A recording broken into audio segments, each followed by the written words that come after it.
مسئلہ نمبر 21، سر کے بعض حصے ہی کے بال مونڈنا، یعنی بعض حصے کے بال رکھنا، بعض کے مونڈ دینا۔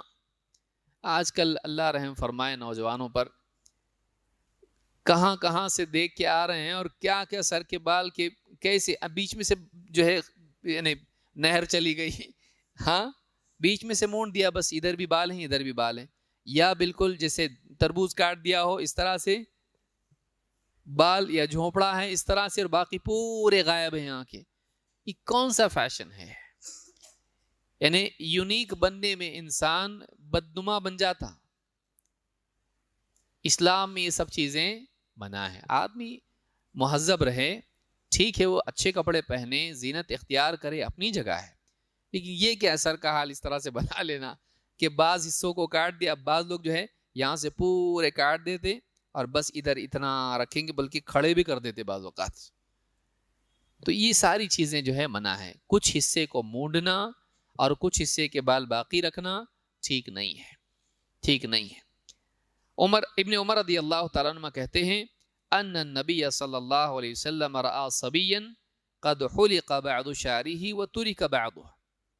آپ نے دیکھا ایک بچے کو کہ اس کے سر کے بال بعض حصے کے مونڈ دیے گئے تھے اور بعض ویسے ہی چھوڑ دیے گئے تھے۔ فنہاہم عن ذلک، آپ نے اس سے منع کیا۔ وقال احلقوه کلہ او اترکوه کلہ، یا تو پورا مونڈ دو یا تو پورا چھوڑ دو، یعنی پورے بال ویسے ہی رہنے دو یا پھر پورا مونڈو۔ کچھ بال چھوڑ دیے اور کچھ مونڈ دیے، ٹھیک نہیں ہے۔ اس حدیث کو امام ابو داؤد اور نسائی نے روایت کیا ہے اور یہ صحیح ہے۔ اس سے بعض علماء نے استدلال کیا ہے کہ سر کے بال مونڈنے میں کوئی قباحت نہیں ہے۔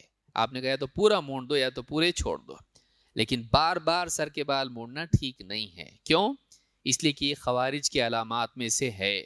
سیماہم التحلیق، حدیث میں ان کی علامات میں سے ایک علامت، خارجیوں کی ایک فرقہ تھا گمراہ، اس کی ان کی علامت کیا ہے؟ التحلیق، سر کے بال مونڈنا۔ وہ لوگ جنگ کے اعتبار سے اب میں گیا تو مر جاؤں گا اس طرح سے سر کے بال مونڈ کے جاتے تھے جنگ میں، تو خوارج جو ہے ان کی علامات میں سے ایک علامت ہے۔ تو ہمیشہ نہیں مونڈنا چاہیے۔ ہاں اگر کسی کے کوئی عذر ہے، سر میں کھجلی ہوتی ہے یا کچھ مرض ہے، اس کی وجہ سے اگر مونڈتا ہے بار بار تو کوئی مسئلہ نہیں، لیکن اس کو اپنے لیے فیشن نہیں بنانا چاہیے۔ تو اس حدیث کو امام ابو داؤد اور نسائی نے روایت کیا ہے۔